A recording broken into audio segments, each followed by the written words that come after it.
नमस्कार साथियों, स्वागत है आपका आपकी अपने YouTube चैनल मेंस एजुकेशन में। आज की इस वीडियो में हम जानेंगे वाक्य रचना, वाक्य का अर्थ, परिभाषा और प्रकार।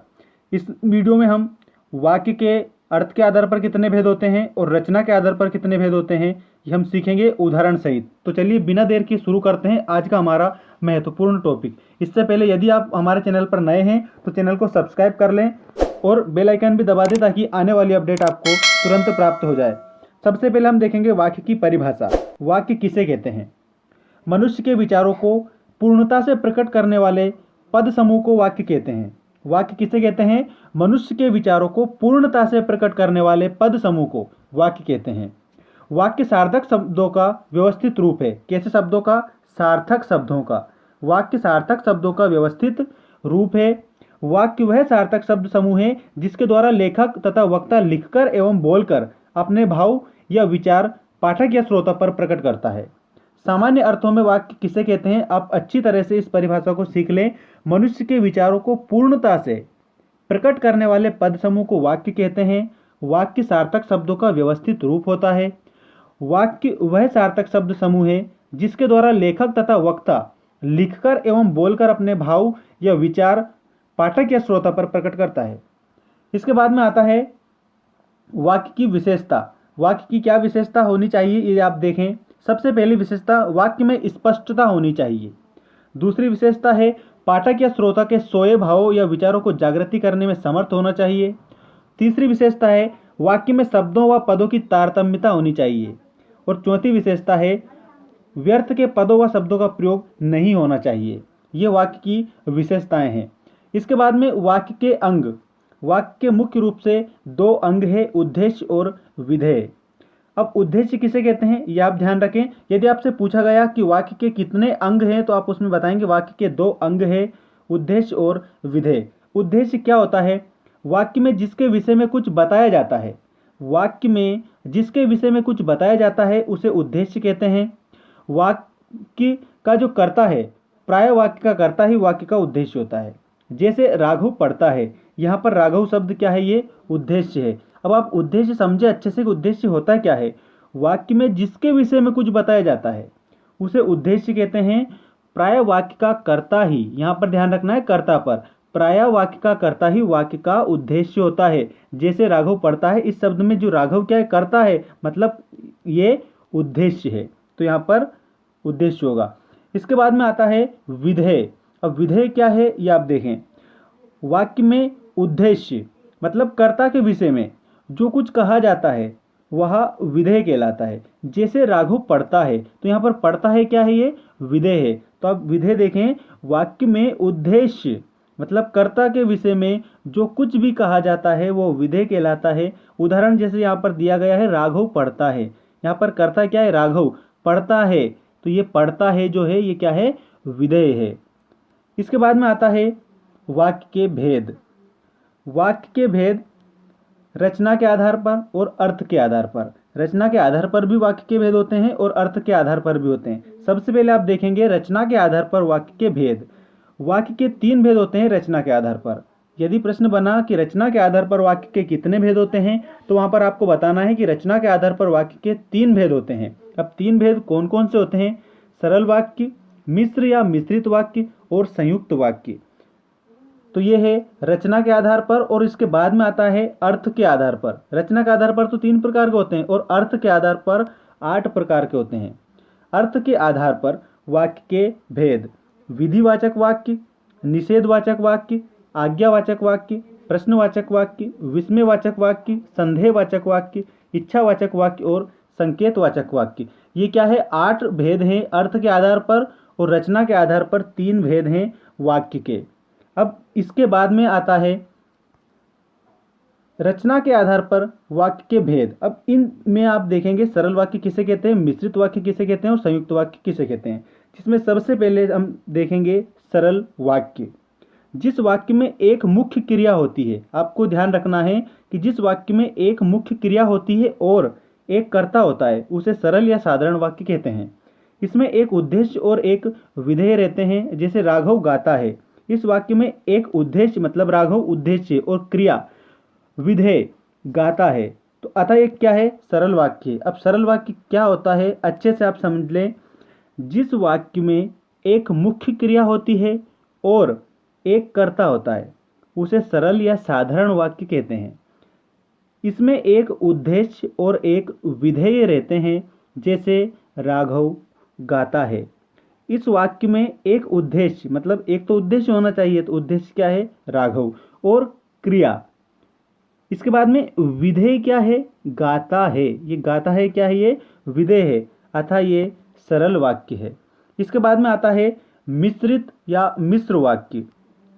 जिस वाक्य में एक साधारण वाक्य मतलब प्रधान उपवाक्य, उसके अतिरिक्त अधीन कोई अंग वाक्य हो तो मिश्र वाक्य कहलाता है। अब मिश्र वाक्य में आपको यहाँ पर ये ध्यान रखना है कि जिस वाक्य में एक साधारण वाक्य के अतिरिक्त उसके अधीन कोई अंग या वाक्य हो तो मिश्रित वाक्य वो कहलाता है। जैसे मैं जानता हूँ कि तुम्हारे नंबर अच्छे आएंगे। अब इस वाक्य में मैं जानता हूँ प्रधान वाक्य है और तुम्हारे नंबर अच्छे आएंगे ये उसके आश्रित उपवाक्य है, मतलब यहाँ पर मिश्रित वाक्य होगा। अब ये नोट आप इसको भी ध्यान रखें। मिश्र वाक्य में उपवाक्य की, जिससे, जो, त्यों, चूंकि, क्योंकि, यदि, यद्यपि, जहाँ, जब, ताकि, इसलिए, अतएव, सो, तथापि, चाहे, अथा आदि जैसे अवयवों से ये जुड़े होते हैं, तो ये जो है मिश्र वाक्य की श्रेणी में आते हैं। इन अवयवों को हमें ध्यान रखना है कि, जिससे, जो, त्यों, क्योंकि, चूंकि, यदि, यद्यपि, जहाँ, जब, ताकि, इसलिए, अतएव, सो, तथापि। तो इनसे हमें पता चल जाएगा कि ये मिश्रित या मिश्र वाक्य है। और परिभाषा के तौर पर हम देख सकते हैं कि जिस वाक्य में एक साधारण वाक्य उसके अतिरिक्त अधीन कोई अंग या वाक्य हो तो वहां पर मिश्रित वाक्य होता है। इसके बाद में आता है संयुक्त वाक्य। जिस वाक्य में साधारण अथवा मिश्र वाक्यों का मेल संयोजक अवयवों द्वारा होता है, संयोजक अवयवों द्वारा होता है, उसे संयुक्त वाक्य कहते हैं। अब संयुक्त वाक्य उस वाक्य समूह को कहते हैं जिसमें दो या दो से अधिक सरल वाक्य अथवा मिश्र वाक्य अवयवों द्वारा संयुक्त हो। जैसे मैं बाजार गया और मोहन आया। अब यहाँ पर और क्या है, ये संयोजक अवयव है। इस वाक्य में दो सरल वाक्य को जोड़ने वाला संयोजक और है। देखें आप अच्छे से, जिस वाक्य में साधारण अथवा मिश्र वाक्यों का मेल संयोजक अवयवों, यहाँ पर ध्यान रखना है। अब संयोजक अवयव यहाँ पर क्या है, मैं बाजार गया और मोहन आया। तो जो और है ये क्या है, ये संयोजक अवयव है, अर्थात यहाँ पर संयुक्त वाक्य होगा। तो मैं बाजार गया और मोहन आया, इस वाक्य में दो सरल वाक्य को जोड़ने वाला संयोजक और है, इसलिए यहाँ पर संयुक्त वाक्य है। नोट, संयुक्त वाक्यों में प्रत्येक वाक्य अपनी स्वतंत्र सत्ता बनाए रखता है। मतलब जो दोनों वाक्य होते हैं, प्रत्येक वाक्य होता है वो क्या होता है, अपनी स्वतंत्र सत्ता बनाए रखता है, मतलब स्वतंत्र होता है। वह एक दूसरे पर आश्रित नहीं होता है।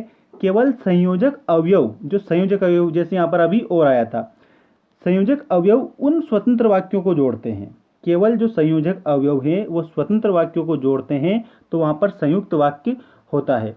इसके बाद में आता है संयुक्त वाक्य के प्रकार। संयुक्त वाक्य के भी प्रकार हैं, तो आप देखें संयुक्त वाक्य के 4 प्रकार होते हैं। कितने प्रकार होते हैं, संयुक्त वाक्य के 4 प्रकार होते हैं। एक तो संयोजक, विभाजक या विरोध सूचक, विकल्प सूचक या परिणाम बोधक। इसके बाद में आता है अर्थ के आधार पर वाक्य के भेद। अर्थ के आधार पर वाक्य के भेद 8 हैं। अर्थ के आधार पर वाक्य के 8 भेद हैं। विधिवाचक, निषेधवाचक, आज्ञावाचक, प्रश्नवाचक, विस्मयवाचक, संदेहवाचक, इच्छावाचक और संकेतवाचक। अब इसमें सबसे पहले हम देखेंगे विधिवाचक वाक्य।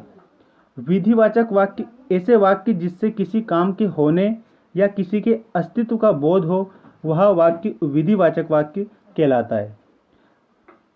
जैसे भारत मेरा देश है, रमेश गाना गाता है, राधा स्कूल जाती है, सोहन क्रिकेट खेलता है, गौरव रामायण पढ़ता है। ये सभी क्या है, विधिवाचक वाक्य है। यहाँ पर आप अच्छे से इनको समझे, भारत मेरा देश है, मतलब जो एग्जैक्टली जो चीज़ होती है उसका वहाँ पर बोध होता है। इसके बाद में रमेश गाना गाता है, राधा स्कूल जाती है, सोहन क्रिकेट खेलता है, गौरव रामायण पढ़ता है। अब एक बात और आप अच्छे से ध्यान रखना कि जो विधिवाचक वाक्य है उन्हें विधानवाचक वाक्य भी बोला जाता है। क्या बोला जाता है? उन्हें विधानवाचक वाक्य बोला जाता है। इसके बाद में अगला आता है निषेधवाचक वाक्य। निषेधवाचक वाक्य ऐसे वाक्य जिसमें किसी कार्य के निषेध का बोध हो, मतलब मना किया जा रहा है, ना का बोध हो रहा है, निषेधवाचक वाक्य कहलाते हैं। ऐसे वाक्य जिसमें किसी कार्य के निषेध का बोध होता है निषेधवाचक वाक्य कहलाते हैं। जैसे मैं बाजार नहीं जाऊंगा, मतलब यहाँ पर नहीं पर आपको ध्यान रखना है, तो ये निषेधवाचक वाक्य। इसके बाद में राघव सही काम नहीं करता है, कंस सच्चाई के रास्ते पर नहीं चलता था, मोहन क्रिकेट नहीं खेलेगा। ये सभी क्या है? इसमें निषेध का बोध हो रहा है, मतलब किसी के लिए मना किया जा रहा है, मतलब यहाँ पर निषेधवाचक वाक्य है। इसके बाद में अगला आता है आज्ञावाचक वाक्य।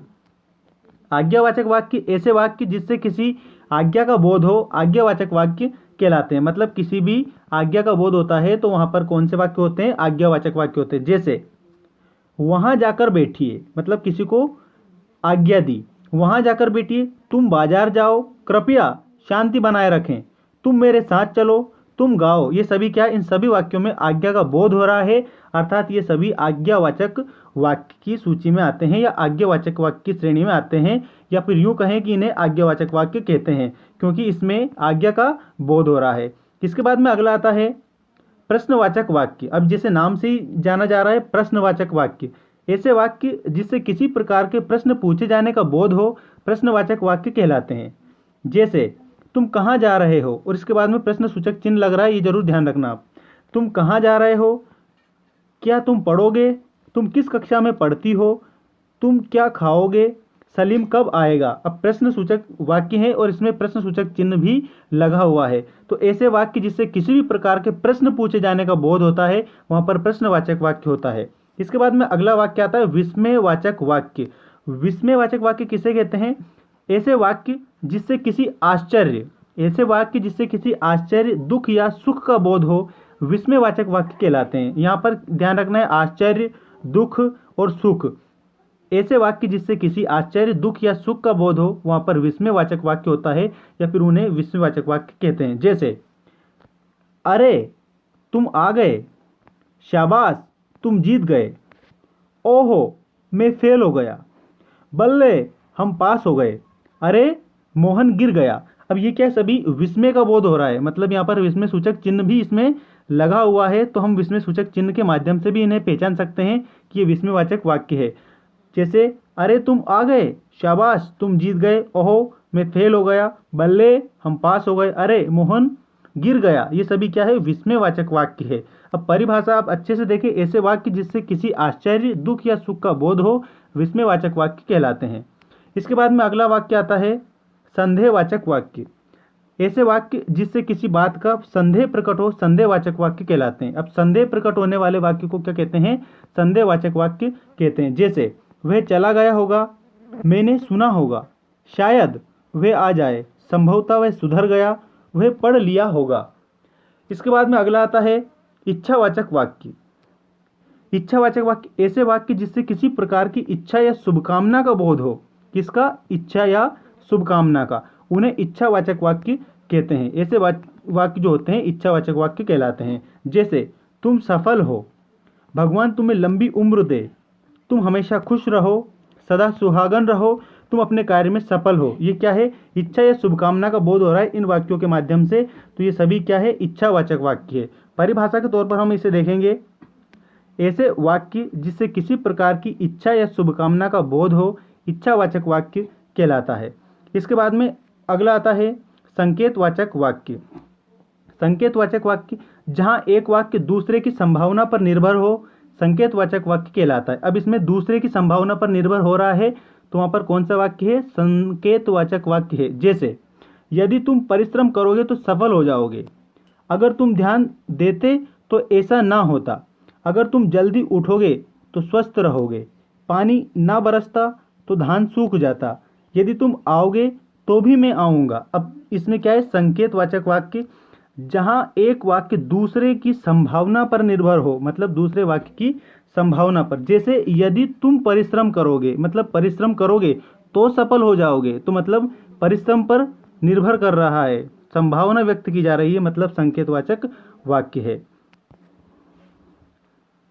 ये था आज का हमारा महत्वपूर्ण टॉपिक वाक्य, जिसमें अर्थ के आधार पर और रचना के आधार पर हमने वाक्य की परिभाषा और प्रकार देखे। यदि आपको वीडियो पसंद आया तो वीडियो को लाइक कर दें और चैनल को अभी तक सब्सक्राइब नहीं किया है तो चैनल को सब्सक्राइब कर लें। मिलते हैं अगले वीडियो में, तब तक के लिए जय हिंद जय भारत।